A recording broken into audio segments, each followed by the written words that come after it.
اگر میں آپ سے کہوں کہ آج آپ پانی کا صرف ایک گھونٹ اپنی پوری زندگی کا رخ بدلنے کی نیت سے پی سکتے ہیں تو شاید آپ کو یقین نہ آئے، لیکن ٹھہر جائیے، کیونکہ آج جو بات آپ سننے جا رہے ہیں وہ صرف ایک عام بات نہیں، بلکہ آپ کو اپنے رب کی طرف اور بھی قریب لے جانے والی ایک ایسی یاد دہانی ہے جو آپ کے دل کو جھکجھور کر رکھ دے۔ ہم روز پانی پیتے ہیں، لیکن بہت کم لوگ اس بات پر غور کرتے ہیں کہ یہی پانی اللہ تعالیٰ کی کتنی بڑی نعمت ہے۔ جب ایک مومن کسی بھی نعمت کو اپنے رب کے ذکر کے ساتھ استعمال کرتا ہے تو اس کا دل امید، سکون اور توکل سے بھر جاتا ہے۔ اگر آپ کو لگتا ہے کہ آپ کی دعائیں دیر سے قبول ہو رہی ہیں، روزی میں تنگی ہے، پریشانیاں ختم ہونے کا نام نہیں لے رہی، محنت کے باوجود راستے بند نظر آتے ہیں، یا دل ہر وقت بے چینی سے بھرا رہتا ہے، تو مایوس مت ہوئیے، کیونکہ اللہ تعالیٰ کی رحمت سے کبھی مایوس نہیں ہونا چاہیے۔ وہی ذات ہے جو ایک لمحے میں حالات بدل سکتی ہے، بند دروازے کھول سکتی ہے اور ناممکن کو ممکن بنا سکتی ہے۔ آج میں آپ کو کسی جادو ٹونے یا غیر شرعی بات کی طرف نہیں، بلکہ اللہ تعالیٰ کے ذکر، سچے یقین، خالص نیت اور دعا کی طاقت کی طرف بلا رہا ہوں۔ یاد رکھیے، اثر کسی لفظ میں نہیں بلکہ اللہ تعالیٰ کی مشیت اور رحمت میں ہوتا ہے۔ جب بندہ پورے یقین اور ٹوٹے ہوئے دل کے ساتھ اپنے رب کو پکارتا ہے تو اس کی کوئی بھی دعا اللہ تعالیٰ سے۔ میرے پیارے بھائیوں اور بہنوں، ہو سکتا ہے آج کا یہ بیان آپ کی زندگی کا وہ موڑ ثابت ہو جائے جس کا آپ کو برسوں، اس لیے اس بیان کو آخر تک ضرور سنیے، کیونکہ ہو سکتا ہے آج اللہ تعالیٰ آپ کے دل میں امید کی وہ روشنی پیدا کر دے جو آپ کی زندگی کا اندھیرا ختم کر دے۔ یاد رکھیے، جس رب نے کن فیکون فرمایا اور پوری کائنات وجود میں آ گئی، اسی رب کے لیے آپ کی مشکلیں، آپ کا قرض، آپ کی بیماری، آپ کی پریشانیاں اور آپ کی تمام جائز حاجتیں بالکل مشکل نہیں۔ بس ضرورت ہے سچے یقین، صبر اور توکل کی۔ جب بھی پانی کا گلاس اپنے ہاتھ میں لیں، اسے صرف پانی نہ سمجھیں بلکہ اللہ تعالیٰ کی ایک عظیم نعمت سمجھیں۔ دل سے بسم اللہ الرحمن الرحیم پڑھیں، اپنے رب کی حمد کریں، اپنی جائز حاجتوں کے لیے دعا کریں اور پورا بھروسہ اسی پر رکھیں، کیونکہ وہی دعاؤں کو سننے والا، رحمتیں برسانے والا اور اپنے بندوں پر سب سے زیادہ مہربان ہے۔ اگر آپ بھی چاہتے ہیں کہ آپ کا دل اللہ تعالیٰ کے ذکر سے روشن ہو جائے تو اس بیان کو آخر تک ضرور سنیں اور کمنٹس میں ماشاء اللہ، الحمدللہ اور سبحان اللہ ضرور لکھیں۔ انشاءاللہ اللہ تعالیٰ کے ذکر کو آگے پہنچانے اور دوسروں کو نیکی کی طرف بلانے کی نیت پر بھی آپ کو ثواب ملے گا۔ اب ذرا اپنے دل سے ایک سوال کیجئے، کیا وجہ ہے کہ کچھ لوگ مشکلوں کے سمندر میں بھی سکون سے رہتے ہیں، جبکہ کچھ لوگوں کے پاس سب کچھ ہونے کے باوجود ان کے دل بے چین رہتے ہیں؟ اس کا جواب صرف ایک ہے، اور وہ ہے اللہ تعالیٰ پر یقین۔ جب انسان اپنے رب پر پورا بھروسہ کر لیتا ہے تو اس کی سوچ بدل جاتی ہے، اس کا نظریہ بدل جاتا ہے، اور پھر اسی بدلاؤ کے ساتھ اس کی زندگی میں بھی بدلاؤ آنا شروع ہو جاتا ہے۔ بہت سے لوگ شکایت کرتے ہیں کہ ہم دعا تو بہت کرتے ہیں، وظیفے بھی پڑھتے ہیں، لیکن اثر محسوس نہیں ہوتا۔ اکثر اس کی وجہ یہ ہوتی ہے کہ زبان تو دعا کر رہی ہوتی ہے، لیکن دل دنیا کی فکروں میں الجھا رہتا ہے۔ یاد رکھیے، اللہ تعالیٰ صرف الفاظ نہیں بلکہ دل کی حالت کو بھی دیکھتا ہے۔ اس لیے جب بھی آپ پانی پینے لگیں، کچھ لمحوں کے لیے دنیا کی ہر فکر کو اپنے دل سے نکال دیں اور صرف اپنے رب کی طرف متوجہ ہو جائیں۔ اس پانی کو غور سے دیکھیے اور یہ محسوس کیجئے کہ یہ وہی نعمت ہے جسے اللہ تعالیٰ نے آپ کی زندگی کا ذریعہ بنایا۔ جس طرح بارش کے بعد سوکھی ہوئی زمین پھر سے ہری بھری ہو جاتی ہے، اسی طرح جب انسان کا دل اللہ تعالیٰ کے ذکر سے آباد ہو جاتا ہے تو مایوسی کی جگہ امید، بے چینی کی جگہ سکون اور ڈر کی جگہ توکل پیدا ہونے لگتا ہے۔ اگر آپ کی زندگی میں رکاوٹیں ہیں، رشتوں میں پریشانیاں ہیں، روزگار کی فکر ہے، بیماری نے آپ کو تھکا دیا ہے، یا حالات آپ کی امیدوں کے خلاف چل رہے ہیں، تو اپنے رب سے امید کا رشتہ کبھی مت توڑیے۔ ہو سکتا ہے جس چیز کو آپ دیر سمجھ رہے ہو اسی میں اللہ تعالیٰ کی سب سے بڑی حکمت چھپی ہو۔ اسی لیے صبر کیجئے، دعا کرتے رہیے اور اپنے دل کو اللہ تعالیٰ کے ذکر سے زندہ رکھیے۔ یاد رکھیے، جس دل میں اللہ تعالیٰ کی یاد بس جاتی ہے اسے دنیا کی کوئی طاقت ہمیشہ کے لیے توڑ نہیں۔ جب آپ کا بھروسہ اپنے رب پر مضبوط ہو جائے گا تو آپ کے چہرے پر سکون، آپ کی باتوں میں نرمی اور آپ کے اخلاق میں ایسی مٹھاس پیدا ہوگی جسے لوگ خود محسوس کریں گے۔ یہ کسی انسان کی طاقت نہیں بلکہ اللہ تعالیٰ کی رحمت اور اس کے ذکر کی برکت ہوتی ہے۔ اسی لیے اس سفر میں میرے ساتھ بنے رہیے، کیونکہ ابھی سب سے اہم بات آنا باقی ہے، اور انشاءاللہ آگے میں آپ کو بتاؤں گا کہ کس طرح پورے یقین، توکل اور خالص نیت کے ساتھ اپنے رب سے دعا کرنی ہے تاکہ آپ کا دل پہلے سے کہیں زیادہ اس کے قریب ہو جائے۔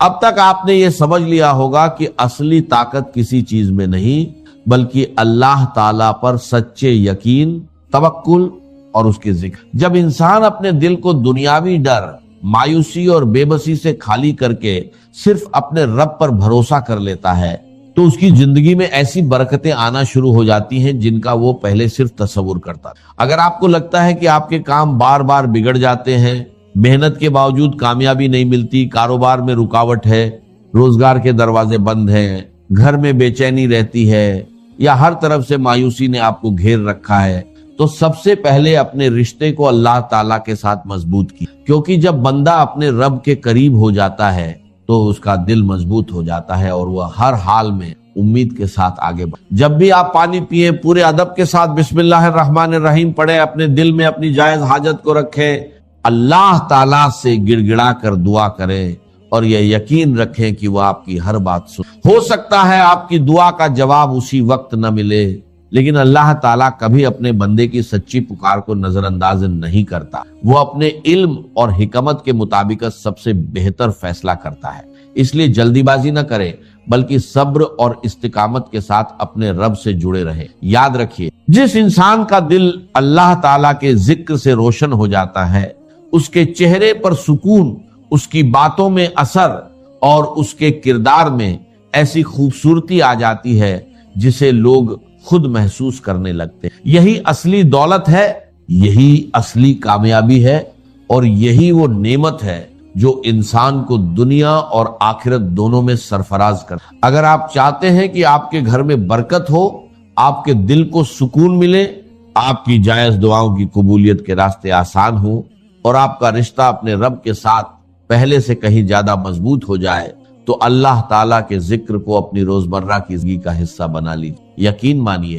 جو انسان ہر حال میں اپنے رب کو یاد رکھتا ہے، اللہ تعالیٰ بھی اسے کبھی اکیلا نہیں چھوڑتا۔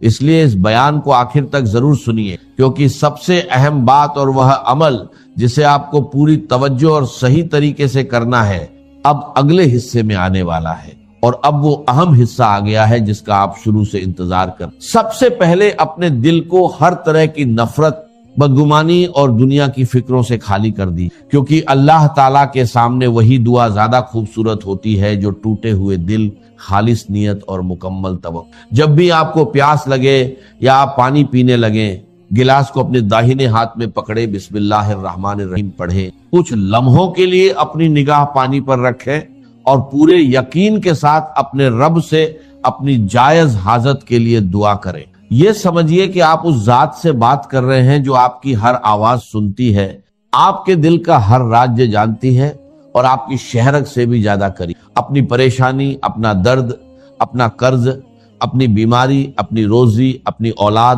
اپنے گھر اور اپنی ہر جائز تمنا کو پورے ادب کے ساتھ اللہ تعالیٰ کے سامنے پیش کر دی، پھر سکون سے وہ پانی پی لیجئے اور اس کے بعد اپنے رب پر بھروسہ رکھیں۔ یاد رکھیں، دعا کا مطلب صرف اپنی بات کہنا نہیں بلکہ اللہ تعالیٰ کے فیصلے پر راضی رہنا بھی ہے۔ کبھی اس کی حکمت ہماری سمجھ سے اوپر ہوتی ہے، لیکن اس کا ہر فیصلہ ہمارے حق میں بہتر ہوتا ہے۔ اس لیے اگر کسی دعا کی قبولیت میں دیر ہو جائے تو مایوس مت ہوئیے، بلکہ اپنے یقین کو اور مضبوط کیجئے، کیونکہ اللہ تعالیٰ اپنے بندوں کو کبھی چھوڑتا نہیں۔ جو انسان ہر حال میں اپنے رب کو یاد رکھتا ہے، اس کا دل سکون پاتا ہے، اس کی زندگی میں برکت آتی ہے اور وہ ہر مشکل کا سامنا ہمت اور صبر کے ساتھ کرتا ہے۔ میری دل سے دعا ہے کہ اللہ تعالیٰ آپ کی تمام جائز دعائیں قبول فرمائے، آپ کے رزق میں برکت عطا فرمائے، آپ کے گھر سے پریشانیاں دور کرے، آپ کو صحت، عافیت اور دل کا سکون نصیب فرمائے،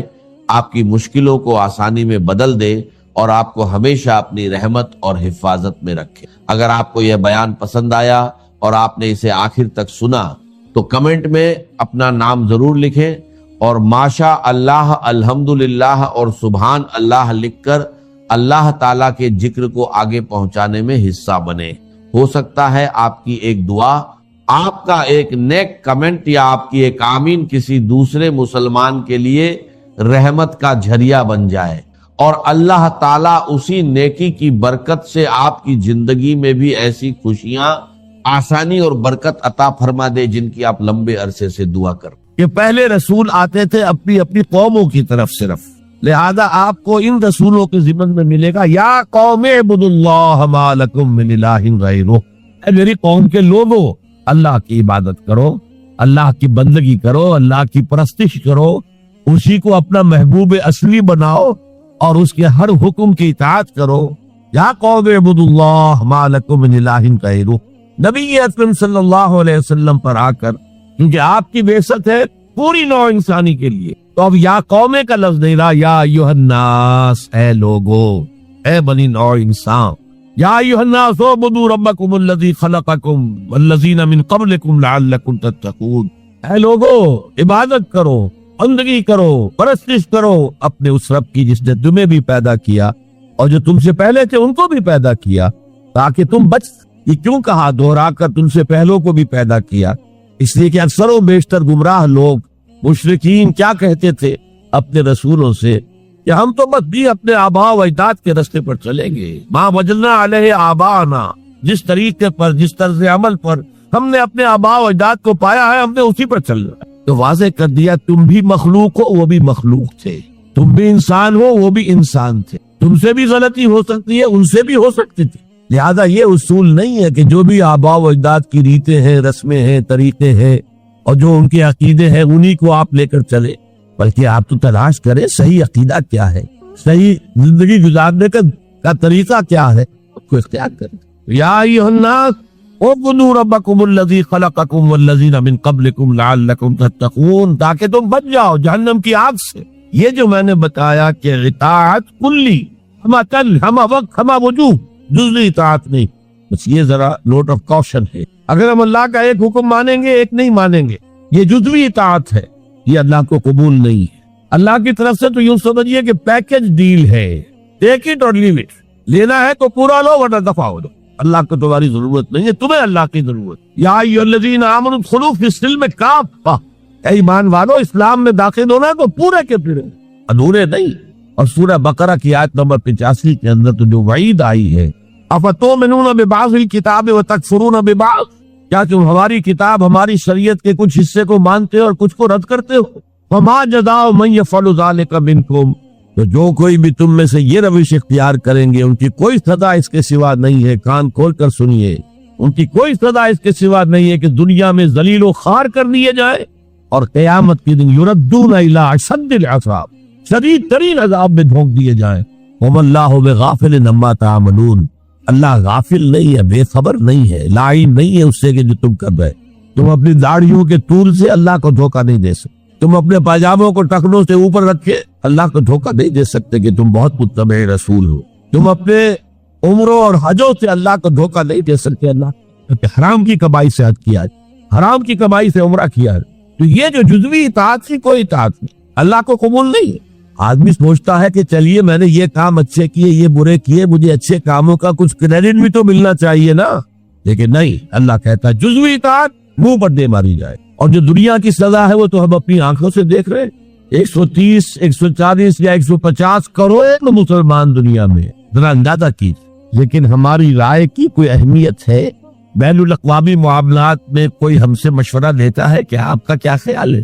کس نمی پرست کے بھیا کیستی، ایسے بھی ملک سے کہنا چاہیے اب تو ان کا حال پتلا ہے، دولت کے انبار تھے ان کے پاس، لیکن ان کا مذاق اڑتا تھا مغربی ممالک، وہ چاہے سعودی بادشاہ ہو اور چاہے وہ UAE کے امیر ہو، مذاق ہی اڑتا تھا، کوئی حیثیت نہیں۔ حالانکہ کتنا بڑا رقبہ ہے انڈونیشیا کے آخری جزیروں سے لے کر موریتانیہ تک، سالڈ اسلامی آبادی، مسلمان آبادی۔ آپ کہیں گے کہ یہ بھارت جو ہے اس میں تو اکثریت تو نہیں ہے، لیکن 15 کروڑ یا 18 کروڑ تو آدمی یہاں موجود ہے، لیکن کوئی عزت، کوئی حیثیت دنیاوی بین الاقوامی سطح پر۔ بہرحال یہاں بھی ہے لوگ، کھاتے پیتے لوگ ہیں، ان کی اپنی کچھ عزت ہے اپنے معاشرے کے اندر، لیکن بحیثیت امت، بحیثیت قوم کیا حیثیت ہے ہماری؟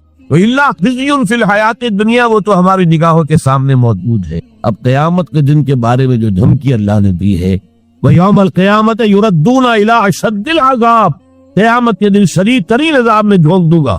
اس پر اللہ سے معافی طلب کی جا سکتی ہے، دعائی کی جا سکتی ہے، اللہ ہم پر رحم فرمائی۔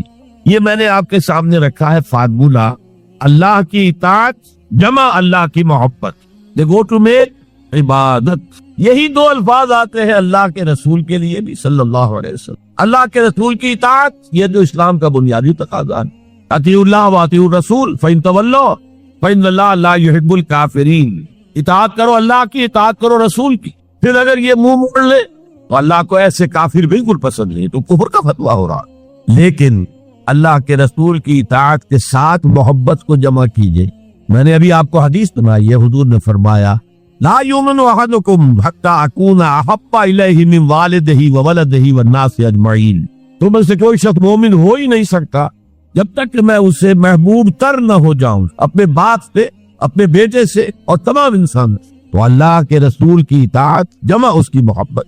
اس محبت کے ضمن میں ایک واقعہ یاد آیا جس سے اندازہ ہوگا کہ کس قدر اپنائیت تھی، کتنا قرب تھا حضور کے اور حضرت عمر فاروق رضی اللہ تعالیٰ عنہ کے مابین۔ ایک مرتبہ حضور دریافت کرتے ہیں حضرت عمر سے، عمر تمہیں مجھ سے کتنی محبت ہے؟ اب آپ سوچئے، ذرا سا بھی مغایرت کا باریک سا پردہ بھی اگر کہیں ہو تو کیا یہ سوال کیا جا سکتا؟ تو انتہائی قریبی شخص سے ہی کیا جائے گا، تمہیں مجھ سے کتنی محبت؟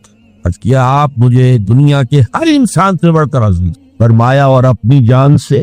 اب ذرا سا توقف کیا حضرت عمر نے، الان ہاں اب میں یہ بھی کہتا ہوں کہ آپ مجھے میری جان سے زیادہ عزیز۔ تو حضور نے فرمایا اب آئے ہو مقام مطلوب پر۔ تو رسول کی اطاعت جمع محبت، اس کا نام ہے اتباع، پیروی کرنا۔ فرق کیا ہے؟ اطاعت کی جاتی ہے حکم کی، اور پیروی کی جاتی کسی کے نقش قدم کی، چاہے اس کے حکم دیا ہو چاہے نہ دیا ہو، جو وہ کرتا ہو کرنا، یہ ہے اتباع۔ یہ اطاعت پہ بہت بلند سے ہو گئی۔ مثال کے طور پر یہ چھوٹی چھوٹی مثالیں، اصل اتباع کیا ہے وہ میں بعد میں کروں۔ کوئی ایک صحابی بدو باہر سے آئے، ایک ہی دفعہ حضور کو دیکھا، حضور اس وقت اس حالت میں تھے کہ آپ کے بٹن جو ہے پھلے ہوئے تھے گریبان، انہوں نے پھر ساری عمر اپنے گریبان کے بٹن نہیں لگائے۔ میں نے اللہ کے رسول کو اس حال میں دیکھا ہے، میں تو ان کی پیروی کروں گا، حضور نے کوئی حکم تو نہیں دیا تھا۔ تو یہ جو محبت، شدید محبت کے تحت جو بات آئے گی اس کا نام اتباع، اور اس اتباع کا مقام کیا ہے وہ آیت میں سنا چکا ہوں آپ کو۔ قُلْ إِن كُنتُمْ تُحِبُّونَ اللَّهَ فَاتَّبِعُونِي يُحْبِبْكُمُ اللَّهُ۔ اے نبی اسے کہہ دیجئے اگر تم اللہ سے محبت کرتے ہو تو میرا اتباع کرو، میرے نقش قدم پر چلو، میری پیروی کرو، اللہ تم سے محبت کرے گا، تم اللہ کے محب نہیں محبوب بن جاؤ۔ اور اگر کہیں کوئی لغزش ہو گئی، کوئی خطا ہو گئی، کہیں جذبات کی رو میں بہ کر کوئی گناہ کر بیٹھے تو اللہ معاف فرما دے گا۔ اللہ بڑا غفور ہے، اللہ بڑا رحیم۔ مطلب یہ کہ راستہ تم نے یہ طے کر لیا کہ چلنا مجھے محمد کے پیچھے ہے صلی اللہ علیہ وسلم۔ اب چلتے چلتے کبھی پاؤں پھسل گیا، کہیں گر گئے، کوئی بات نہیں، اٹھو فوراً توبہ کرو اور آگے بڑھو۔ تو خطا اگر ہوتی جائے گی، کہیں لغزش ہو جائے، کہیں چلتے چلتے پاؤں پھسل جائے کیچڑ میں، یا کوئی کیلے کا چھلکا آ گیا پاؤں تلے، گر گئے، کوئی حد نہیں، اٹھو دوبارہ۔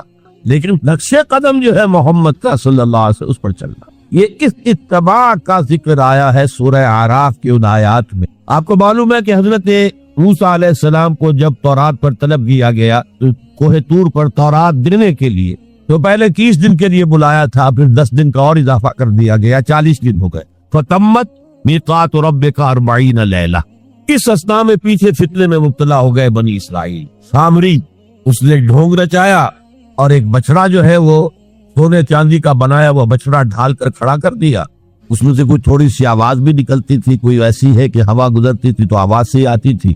کہا یہ ہے تمہارا الہ۔ یہ تو موسیٰ تو بھول گیا کہاں گیا ہے، کوہ طور کے اوپر کس خدا سے ملنے گیا ہے، خدا تو یہ۔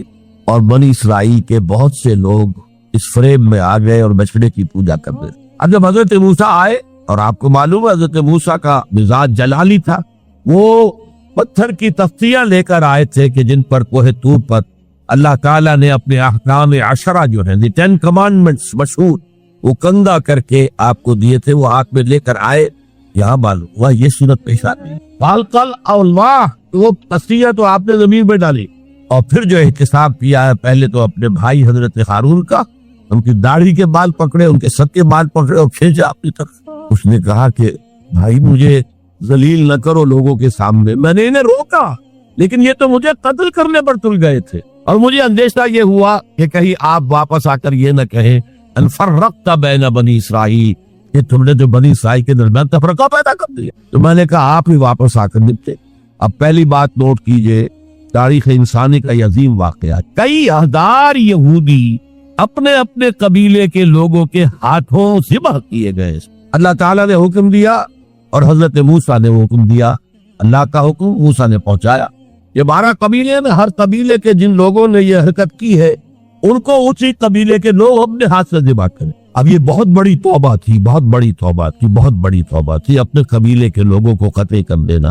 پھر وہ 70 نمائندے لے کر تمام جو بڑے لوگ تھے وہ طور پر حاضر، اجتماعی طور پر اللہ سے عفو و درگزر کی درخواست بھی کرتے۔ وہاں اللہ نے زبردست زلزلہ بھیج دیا، محسوس ہوا اب سب ہلاک ہو جائیں گے۔ حضرت موسیٰ نے کہا پروردگار تو چاہتا تو مجھے اور اس قوم کو پہلے ہی ہلاک کر دیتا، تو ہمیں نکال کر لایا ہے آل فرعون کے پنجوں سے، انہیں ہمیں نجات دی ہے، تو پروردگار ہمارے لیے اپنی رحمت طے کر دے، لکھ دے، فاکتب لنا، ہمارے لیے طے کر دے، لکھ دے اپنی رحمت۔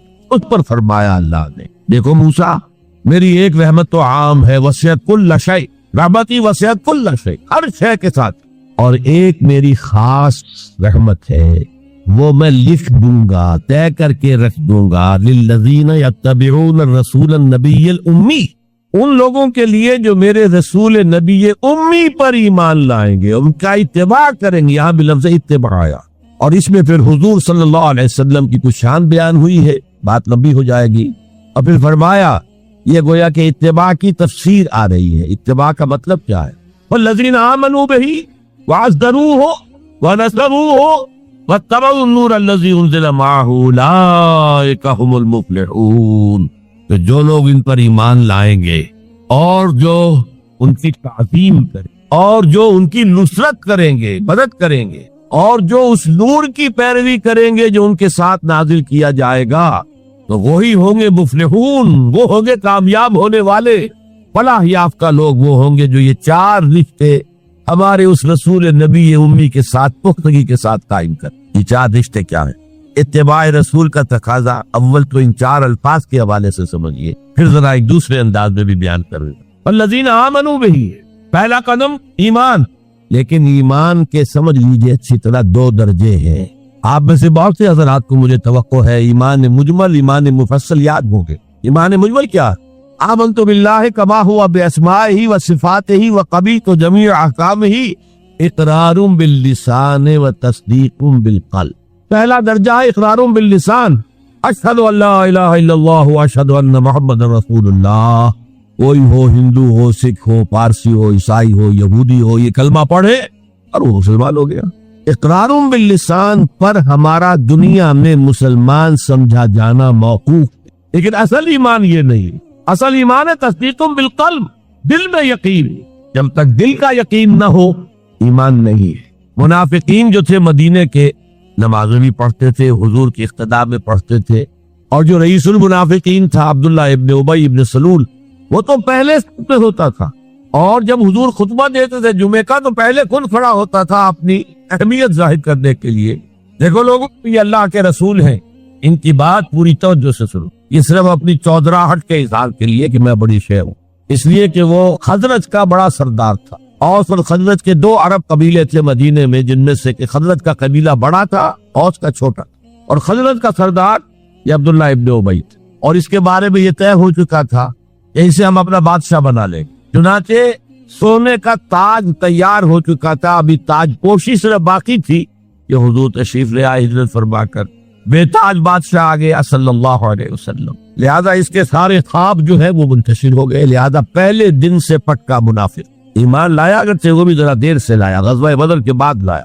پہلے اس نے سوچا تھا ابھی تیل دیکھو، تیل کی دھار دیکھو، وہ تیل کی دھار جو نظر آئی غزوہ بدر میں، 313 نے 1000 کو شکست دی ہے، اور یہ نہتے تھے، تلواریں بھی سب کے پاس نہیں تھی، کچھ لوگوں کے پاس تلواریں تھی، اور وہ 1000 کیل کانٹے سے لیس ہو کر مکے سے آئے تھے۔ 70 بڑے بڑے سردار ان کے مارے گئے، عین میدان میں چھیت رہے، اور 70 جو ہے ان کے قیدی بن گئے۔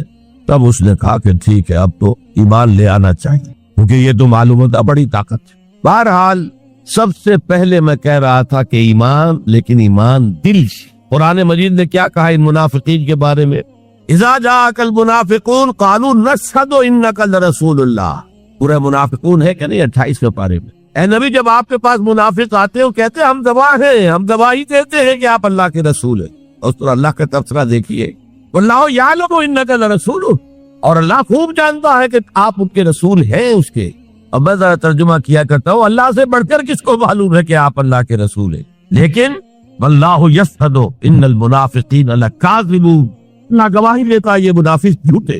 مسلمان تو وہ تھے، کلمہ گو تھے، حضور کی امامت میں نمازیں پڑھ رہے تھے، لیکن منافق تھے، اللہ نے منافق قرار دیا۔ دل ایمان سے خالی تھے، بلکہ ہوتے ہوتے دلوں کے اندر حضور سے عداوت پیدا ہو گئی، اہل ایمان سے عداوت پیدا ہو گئی۔ اسی سورہ مبارکہ میں آگے چل کر آتا ہے ہم العدو فاحذرہم، اصل دشمن یہ ہے، یہ مارے آستین ہے۔ جو کافر ہے وہ تو باہر سے حملہ کرتے ہیں، پتہ چلتا ہے، سامنے سے آ کر لاٹھی مار رہا ہے کوئی آپ کو، یہ تو آپ کے آستین کے اندر بیٹھے ہوئے ہیں مسلمان بن کر، اور یہ وہاں سے ڈنک ماریں گے، مارے آستین ہے۔ بہرحال اب ہم میں سے ہر ایک کو جائزہ لینا ہوگا، اپنے گریبان میں جھانکیں، اپنے دل کی گہرائیوں کو ٹٹولیں، یقین والا ایمان ہے ہمارے پاس یا نہیں؟ یہ یقین والے ایمان کا میں اگر آپ کو انگریزی میں ترجمہ کر کے بتاؤں تو شاید آپ زیادہ بہتر سمجھیں۔ Personal conviction, racial creed. ہم ایک نسل ہے، اپنے والدین سے ہم نے کچھ چیزیں سیکھی ہیں، والدین اس میں بلیو کرتے تھے، اللہ، رسول، قرآن، کتاب، جنت، دوزخ، قیامت، ہم بھی مانتے ہیں، بس اس ریشیل کریڈ۔ یہ تو ایک نسلی عقیدہ ہے۔ اصل سے جو ضروری ہے پرسنل کنوکشن، اپنا یقین، ذاتی یقین۔ تو سب سے پہلے تو اللہ کے رسول صلی اللہ علیہ وسلم کی رسالت پر یقین، اور میں نے آپ کو حدیث سنائی تھی ابھی، لا یؤمن احدکم حتی یکون ہواہ تبعا لما جئت بہ، تم میں سے کوئی شخص مومن نہیں ہو سکتا جب تک اس کی خواہش نفس تابع نہ ہو جائے اس ہدایت کے، اس قرآن کے، اس شریعت کے، ان احکام کے جو میں لے کر آیا۔ اگر خواہش نفس اوپر ہے اور اللہ کا حکم نیچے ہے تو مومن کہاں سے ہوئے تھے؟ اللہ کے حکم سے نماز تو پڑھتے ہو، روزہ رکھتے ہو، سودی کاروبار کرتے ہو، اور اللہ کے حکم کو پاؤں تلے رگڑتے ہو، یہ کیا اسلام ہے؟ یہ تو وہی ہے، افتؤمنون ببعض الکتاب وتکفرون ببعض فما جزاء من يفعل ذلك منكم الا خزي في الحیاۃ الدنیا ويوم القیامۃ يردون الى اشد العذاب۔ تو سب سے پہلا جو جائزہ ہمیں لینا ہے کہ محمد کی رسالت پر صلی اللہ علیہ وسلم ہمیں یقین ہے۔ یقین، تصدیق تو ہم کرتے ہیں، زبان سے کہتے ہیں، لیکن یقین، اس یقین کا نتیجہ یہ نکلے کہ پھر نفس کے سارے تقاضے نیچے ہو جائیں اور حضور کی لائی ہوئی ہدایت، حضور کی لائی ہوئی شریعت بالا کرو۔ نمبر 2 فرمایا وَعَزَّرُوهُ، ان کی تعظیم کرے۔ آپ کی جناب نے کوئی گستاخی ہو جائے، ایمان پہ لالے پڑ جائیں گے اور آخرت برباد ہو جائے۔ اس تعظیم میں کیا کیا چیزیں شامل؟ دیکھیے سورہ حجرات میں ابتدائی حصے میں تفصیل سے کہا گیا یا ایھا الذین آمنوا لا ترفعوا اصواتکم فوق صوت النبی ولا تجهروا له بالقول كجهر بعضكم لبعض ان تحبط اعمالكم وانتم لا تشعرون۔ اے ایمان کے دعوے دارو، کبھی اپنی آواز کو رسول کی آواز سے بلند تر نہ کر دینا، مبارک تمہارے سارے اعمال ہو جائیں اور تمہیں پتہ بھی نہ چلے۔ میں نے کوئی گناہ کبیرہ تو نہیں کیا ہے، میں نے کوئی کفر تو نہیں کیا ہے، بس یہی ہوا نا کہ حضور کی آواز کے مقابلے میں اپنی آواز کو اونچا کر دی۔ لا ترفعوا اصواتکم فوق صوت النبی ولا تجهروا له بالقول كجهر بعضكم لبعض، بلند آواز سے جیسے آپس میں باتیں کر لیتے ہو ایسے کبھی بات نہ کر بیٹھنا۔ ان تحبط اعمالکم، کہ تمہارے سارے اعمال حبط ہو جائیں، اکارت چلے جائیں، ختم ہو جائیں، وانتم لا تعلمون، تمہیں احساس بھی نہ ہو کہ ساری پونجی لٹ گئی۔ اس آیت کا ہم پر اطلاق کیسے ہوگا؟ کبھی سوچا؟ صحابہ کرام تو یقیناً اس کے مخاطب اول تھے، ہم پر کیسے تھا؟ اگر ہماری گفتگو ہو رہی ہو، بحث ہو رہی ہو، میں کچھ کہہ رہا ہوں، آپ کچھ کہہ رہے ہیں، لیکن کوئی کہہ دے حضور نے یوں فرمایا ہے، فوراً چپ ہو جا، اب اگر کہا نہیں میرا خیال یہ، اب گویا کہ یہ حضور کی آواز سے آپ نے اپنی آواز اونچی، اپنا فکر، اپنا فلسفہ، اپنا فہم، اپنی سوچ، اپنی عقل، ہاں بعد میں تحقیق کر لو یہ جو کہا تھا کہ حضور نے فرمایا، فرمایا بھی ہے کہ نہیں ہے، حدیث صحیح ہے کہ نہیں ہے، مستند ہے کہ نہیں ہے، لیکن اس وقت آواز بند کر لینا لازم ہوگا کہ اس کے بعد اقول نہیں کہہ سکتا میں یہ کہہ رہا ہوں، اس کا تو مطلب یہ کہ آپ بد مقابل بچ کر رسول کیا رہے ہیں، لا ترفعوا اصواتکم فوق صوت النبی ولا تجهروا له بالقول كجهر بعضكم لبعض ان تحبط اعمالكم وانتم لا تشعرون۔ صحابہ کے بارے میں آپ نے سنا ہوگا کہ حضور کی محفل میں ایسے بیٹھے ہوتے تھے ساکت و صامت، جیسے کہ ان کے سروں پر پرندے بیٹھے ہوئے ہیں اور انہیں اندیشہ ہے کہ ذرا سا بھی ہلیں گے تو پرندہ اڑ جائے گا، اس قدر ادب۔ حضور صحابہ سے سوال کرتے تھے اور یہ آپ کا طریقہ تھا تعلیم کا کہ پہلے ایک سوال سامنے لایا جائے تاکہ ان کا ذہن کھلے، سوچے خود بھی، یہ تعلیم کا بہترین طریقہ۔ اس کے بعد ہوتا کیا تھا، جواب نہیں دیتے تھے، اللہ و رسولہ عالم، اللہ اور اس کا رسول بہتر جانتے۔ پھر دوبارہ آپ پوچھتے تھے تو جو بھی سمجھ میں آتا تھا کہتے تھے۔ مجھے یاد آ رہی ہے ایک حدیث اور اچھا ہے کہ وہ آپ سن لیں، اس لیے کہ عام شکایت یہ ہے کہ مذہبی لوگ معاملات میں اچھے نہیں ہوتے، مسجدیں بنوائیں گے، مسجدوں میں قالین بچھوائیں گے، وہاں پر فانوس لگوائیں گے، سب کچھ کریں گے، مدرسوں کی خدمت کریں گے، علماء کی خدمت کریں گے، لیکن معاملات، تجارت، کاروبار، بین الانسانی تعلقات عام شکایت ہے، اس کی وہ پرواہ نہیں کرتے، حقوق و لباد کا لحاظ نہیں۔ تو حضور نے ایک مرتبہ پوچھا صحابہ سے، اتدرون من المفلس، تم جانتے ہو مفلس کون ہوتا؟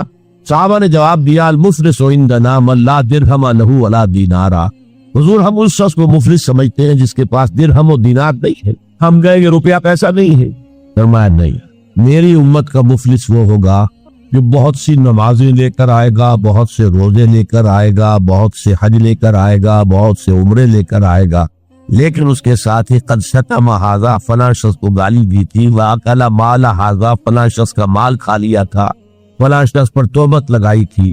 اب وہ سارے دعوے دار آ جائیں گے، اللہ اس نے میرے ساتھ یہ کیا، ٹھیک ہے بھائی اس کی نمازیں تم لے جاؤ، اور تو کچھ ہے نہیں، کوئی کرنسی تو ہے نہیں وہاں، نہ ڈالر ہے نہ یورو ہے، کچھ بھی نہیں، اعمال کی کرنسی ہے، دیکھی تم لے جاؤ۔ کوئی اور دعوے دار آیا، روزہ وہ لے گیا، اس کے پاس کچھ نہیں رہا، دعوے دار اب بھی باقی ہے، اب ان کے گناہ جو ہے اس کے حساب میں پڑھنا شروع ہو جائے، یہاں تک کہ دوسروں کے گناہوں کے بوجھ تلے دب کر وہ جہنم میں جھونک دیا، یہ مفلس ہے۔ تو یہ انداز تھا حضور کا سمجھانے کا، پڑھانے کا، فطری طریقے تعلیم۔ تو فالذین آمنوا بہ وعزروہ، تو وہ لوگ جو ایمان لائے ان پر اور جنہوں نے ان کی تعظیم کا حق ادا کیا، وَنَصَرُوهُ، یہ آئی ہے اب سخت بات، اور ان کی مدد کی۔ مدد کس کام میں؟ حضور اتنے غیور تھے کہ ذاتی کام میں کوئی مدد آپ کسی سے نہیں مانگتے۔ سیرت کی کتابوں میں آتا ہے کہ اگر آپ سواری پر ہوتے تھے اور آپ کا کوڑا نیچے گر جاتا تھا تو کسی سے یہ نہیں کہتے تھے کہ اٹھا کر ذرا مجھے پکڑا دو، آپ سواری سے اترتے تھے، اپنا کوڑا خود اٹھا۔ اور اس ضمن میں بھی سیرت النبی کا ایک واقعہ مجھے یاد آ رہا ہے، وہ میں آپ کو سنا دوں۔ جب ہجرت مدینہ کی اجازت آ گئی تھی عام لوگوں کے لیے، عام مسلمانوں کے لیے، چلے جاؤ جاؤ سب جاؤ مدینے کی طرف، لیکن رسول اپنی جگہ نہیں چھوڑ سکتا وداؤٹ ایکسپریس پرمیشن آف اللہ، تو حضور کے لیے ابھی اجازت نہیں آئی۔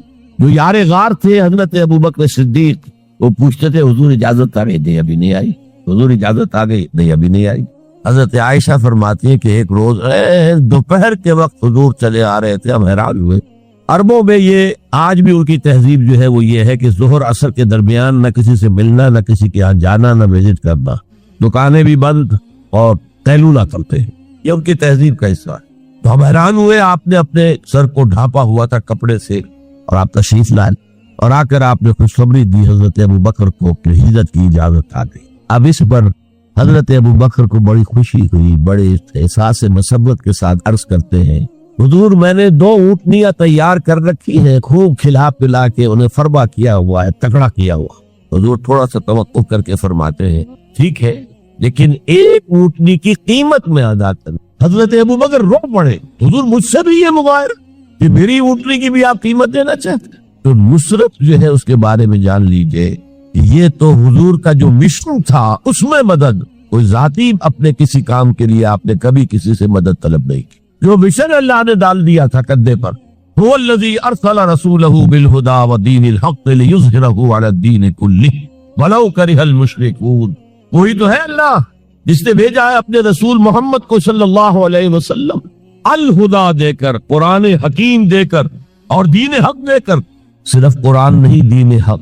جو عربی سے واقف ہے کچھ لوگ وہ سوچتے ہوں گے جو واو دو آیا ہے درمیان میں، یہ واو تفسیری ہے، یہ واو عطف ہے۔ اگر یہ واو عطف ہے تو مغایرت ہو جائے گی، الہدا کچھ اور ہے، دین حق کچھ اور ہے، مغایرت لازم ہے معطوف اور معطوف علیہ کے اندر۔ وہ مغایرت کیا ہے؟ صرف قرآن پر کوئی نظام نہیں بن سکتا، نظام بنتا ہے جب قرآن پر سنت رسول کا اضافہ کیا۔ لہذا دین حق صرف قرآن نہیں ہے، قرآن بابا سنت رسول صلی اللہ علیہ وسلم اب نظام بنتا۔ جیسے قرآن میں کتنی دفعہ کہا اقیموا الصلاۃ اقیموا الصلاۃ اقیموا الصلاۃ الذین یقیمون الصلاۃ، کتنی مرتبہ۔ لیکن کیا نماز کا کوئی نظام بن سکتا ہے قرآن کی بنیاد پر؟ کیا یہ نماز کے 5 اوقات معین ہو سکتے ہیں یقین کے ساتھ؟ اشارات تو ہیں، لیکن یہ کہ کیا یقین کے ساتھ 5 کا یہ معاملہ، یہ تو معلوم ہے کہ قیام بھی ہے، رکوع بھی ہے، سجود بھی ہے، ترتیب کیا ہے یہ کسی قرآن مجید کی آیت سے ثابت ہوگا؟ پھر ہر رکعت میں رکوع ایک ہے، سجدے 2 ہوں گے، کیوں؟ یا تو سجدہ بھی ہوگا یا رکوع بھی 2 ہو، لاکھ اختلاف ہو جاتے۔ یہ جو 1400 برس ہو گئے، کہیں پریڈ ٹوٹتی ہے؟ اگر یہ ہوتا کسی کے نزدیک رکوع بھی 2 ہے تو ایک رکوع کے بعد دوسرا رکوع کرتا، باقی لوگ گئے ہوتے سجدے کے اندر، ٹوٹ گئی نا پریڈ۔ اور کسی کی رائے یہ ہوتی کہ سجدہ بھی وہ کی ہے تو وہ ایک سجدہ کر کے کھڑا ہو جاتا، دوسرے ابھی دوسرا سجدہ کر رہے، تو وہ کہہ سکتا تھا کہ یہ ناداں گر گئے سجدے میں جب وقت قیام آیا، اب تو وقت قیام آ چکا تھا۔ ایسا اختلاف۔ سن 62 میں پہلی مرتبہ جب حج پر گیا ہوں تو سب سے بڑا تاثر میرا یہی تھا کہ 1400 برس ہو گئے ہیں اور امت کتنے وسیع علاقے میں پھیلی ہے، ہر نسل کے لوگ اس میں آئے ہیں، ہر رنگ کے لوگ آئے ہیں، ہر جغرافیائی پس منظر کے لوگ آئے ہیں، ہر تاریخی پس منظر کے لوگ آئے ہیں، لیکن یہ نماز میں تو کوئی فرق نہیں، نماز ٹوٹتی نہیں گئی، پریڈ ایک پریڈ چل رہی۔ تو نماز کا بھی نظام سنت کے بغیر نہیں بنتا، تو نظام زندگی، مکمل نظام زندگی وہ قرآن پر سنت کے اضافے سے وجود میں آئے گا۔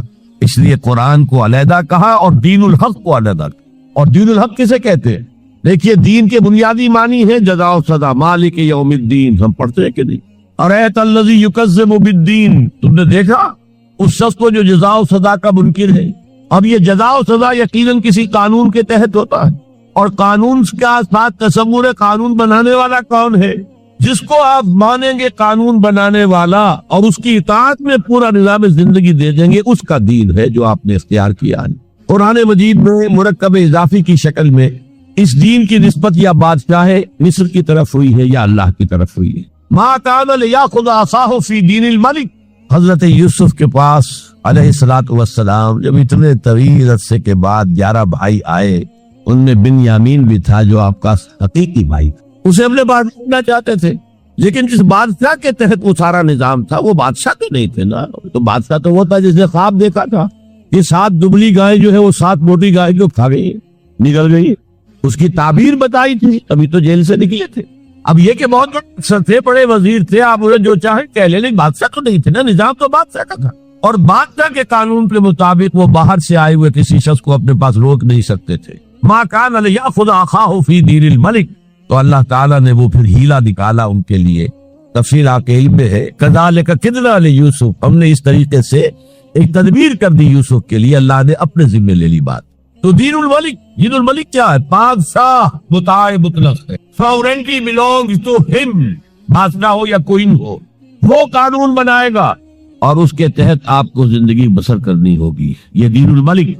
اور دین اللہ کیا ہے؟ اللہ مطاع مطلق، اللہ ساورن، ان الحکم الا للہ لا یشرک فی حکمہ احدا، اس نے کوئی قانون لیا، اس کے تحت پوری زندگی، سیاسی نظام اسی کے تحت ہو، معاشی نظام اسی کے تحت ہو، کرمنل لا اس کے تحت ہو، سول لا اس کے تحت ہو، لا آف انہیریٹنس اس کے تحت ہو، قانون شہادت اس کے تحت ہو، سماجی نظام بھی اللہ کے حکم کے مطابق جو ہے دین اللہ، اللہ مطاع مطلق کے تحت پوری زندگی کا جانا۔ اذا جاء نصر اللہ والفتح ورأیت الناس يدخلون فی دین اللہ افواجا، جب اللہ کی مدد آ گئی اور فتح آ گئی، اور اے نبی آپ نے دیکھا کہ اب لوگ جوک در جوک آ رہے ہیں، فوج در فوج آ رہے ہیں، گروہ در گروہ آ رہے ہیں، قبیلوں کے وفد پر وفد چلے آ رہے ہیں اسلام لانے کے لیے، یہ کیفیت کیا تھی؟ دین اللہ میں داخل ہونے کا ان کا فیصلہ۔ اب ذرا سی ٹیڑھی بات آ رہی ہے، پوری دنیا میں دین جمہور، sovereignty of the people, not on God, sovereignty of the people۔ ہمارے نمائندے ہیں، ہم ووٹ دیں گے انہیں، وہ جائیں گے اسمبلی میں، جو چاہیں گے قانون بنائیں گے۔ وہ مرد کے ساتھ شادی کو اگر رجسٹر کرنا چاہیں، اجازت دینا چاہیں، لائسنس ایشو کر دیں گے۔ ایک مرد شوہر ہوگا، ایک دوسرا مرد بیوی ہوگا۔ Legally they will be wife and husband۔ لیسبینز ہیں، عورتیں ہیں، آپس میں شادی کرنا چاہتی ہیں، دو عورتیں، ٹھیک ہے، لو بھائی کر دو، جاؤ۔ ہومو سیکسولیٹی جائز ہے بالکل، بلکہ اب تو سے کہا جا رہا ہے کہ یہ نارمل انکلینیشن مانی جانی چاہیے۔ ہومو سیکسولیٹی، ہم جنس پرستی، اسے کوئی برا نام دینا ہی نہیں چاہیے، اٹس اے نارمل ایٹیٹیوڈ۔ یہ ہے اس سوشل انجینئرنگ پروگرام کا معاملہ کہ جو ابھی چند سال پہلے یونائٹڈ نیشنز آرگنائزیشن کی جنرل اسمبلی نے جو سوشل انجینئرنگ پروگرام بنایا ہے نوع انسانی کے لیے، اس میں تو کیا مقصد تھا حضور کا؟ کیا آپ کو دی گئی کتاب نمبر 1 الہدا اور نمبر 2 دین حق، تاکہ دین کو غالب کرے۔ ایک پیارا سا خیال آیا ذہن میں، دیکھیے یہ آپ کا عام محاورہ ہے، ایک میان میں 2 تلواریں نہیں سما سکتی، ایک جگہ 2 دین نہیں ہو سکتے، مذہب 100 بھی ہو سکتے ہیں ایک جگہ پر۔ اس لیے کہ مذہب کو عام دنیا کیا مانتی ہے کہ مذہب کا تعلق صرف 3 چیزوں سے، کچھ عقائد ہوں گے، ایک خدا کو ماننے والے، 100 خداؤں کو ماننے والے، کسی کو نہ ماننے والے، کچھ عبادات کی رسومات ہوں گی، نماز ہے، روزہ ہے، یا پوجا پاٹ ہے، یا گرو گرنتھ سنگھ کا وہ اکھنڈ پاٹ، یعنی پورا اس کی تلاوت مکمل، کوئی وقفہ ڈالے بغیر، جو چاہو کرو۔ سوشل کسٹمز ہوتے ہیں، بچہ پیدا ہوگا تو کیا کریں گے؟ عقیقہ کریں گے، بپتسمہ دیں گے، عیسائی بپتسمہ دیتے ہیں، بیپٹائز کرتے ہیں، ہم عقیقت پیدا ہوتے ہی دائیں کان میں، اذان بائیں میں، اقامت کہتے ہیں۔ کوئی مر جائے گا تو کیا کریں گے؟ ڈیڈ باڈی کا جلائیں گے یا دفنائیں گے، یا پارسیوں کی طرح کہیں اونچی جگہ پر رکھ دیں گے کہ کیلے اور کوے آئیں اور کھا جائیں۔ کم سے کم ان کی غذا کا تو کام چلے نا، زمین میں دبا دیں گے تو مٹی ہوگا، مٹی میں مل جائے گا، کسی کے کام ہی نہیں آئے۔ بہرحال ان 3 چیزوں کے مجموعے کا نام ہے مذہب، جبکہ دین کے اندر 3 چیزیں مزید شامل ہو جاتی ہیں: سماجی نظام، معاشی نظام، سیاسی نظام۔ یہ 3 جمع 3 بن کر دین بنتا ہے۔ تو دین تو 2 نہیں ہو سکتے، جمہوریت اور آمریت تو ساتھ ساتھ نہیں ہو سکتے، کیپٹلزم اور کمیونزم تو ساتھ ساتھ نہیں ہو سکتے، ڈیموکریسی اور ملوکیت تو ساتھ ساتھ نہیں ہو سکتے۔ اس اعتبار سے ایک مغلوب ہوگا، ایک غالب ہوگا، مغلوب مذہب بن جائے گا اور غالب دین ہو۔ آج دین جمہور غالب ہے۔ تو یہ اقبال کا شعر ہے بڑا پیارا: بندگی میں ڈھک کے رہ جاتی ہے ایک جوئے کباب، اور آزادی میں بہرے بے قرار ہے زندگی۔ اگر دین آزاد ہے، غالب ہے، چھایا ہوا ہے، تو وہ ہے اصل دین، ورنہ وہ سکڑ کر مذہب بن جائے۔ ہم 60 سال پہلے دین انگریز پڑھتے تھے، حاکم کون تھا؟ کوئی بادشاہ کو ملکہ بیٹھا ہوا یا بیٹھی ہوئی ہے انگلستان میں، وائس رائے یہاں ایک ہوتا تھا اس کو، لیکن وہ حاکم نہیں تھا، ساورن نہیں تھا، ساورنٹی ان کی تھی، اصل حکومت ان کی تھی۔ ہز میجسٹیز گورنمنٹ یا ہر میجسٹیز گورنمنٹ، ان کی تھی حکومت۔ تو اس اعتبار سے دین کو غالب کرنا یہ بہت جان جوتوں کا کام تھا، یہ نوٹ کر لیجئے آپ۔ دیکھیے تمام نبی اور رسول مبلغ بن کر آئے، داعی بن کر آئے، بشیر بن کر آئے، نذیر بن کر آئے، بشارت دینے والے کہ اللہ کے راستے پر آؤ گے فراح و ریحان و جنت نعیم، اور اگر انذار کرنے والے نذیر بن کر آئے، اگر غلط راستے پر جاؤ گے تو جہنم ہے۔ حضور بھی یا ایھا النبی انا ارسلناک شاہدا و مبشرا و نذیرا و داعیا الی اللہ باذنہ و سراجا منیرا۔ یہ جو 5 حیثیتیں ہیں یہ مشترک ہے حضور میں اور تمام انبیاء میں، اگرچہ ہر حیثیت میں حضور کی اپنی شان ہے جس میں کوئی دوسرا نبی ان کے قریب نہیں آ سکے گا۔ لیکن نوٹ کیجئے یہ آیت جو میں اس وقت آپ کے سامنے رکھ رہا ہوں، جس کے لیے نصرت مطلوب تھی، آؤ میرا ہاتھ بٹاؤ، یہ قرآن میں 3 دفعہ آئی ہے محمد الرسول اللہ کے لیے، اور کسی کے لیے نہیں آئی۔ ابراہیم کی نسبتیں دیکھیے، 3 نسبتیں ہیں کتنی اعلیٰ بلند۔ خلیل اللہ ہے، واتخذ اللہ ابراہیم خلیلا، ابو الانبیاء ہے، سینکڑوں رسول اور نبی ان کی اولاد میں آئے۔ حضرت اسحاق کی اولاد سے وہ جو prophets of the Old Testament ہے، ان کی کتابیں جو ہے صحیفے ہیں، دیکھیے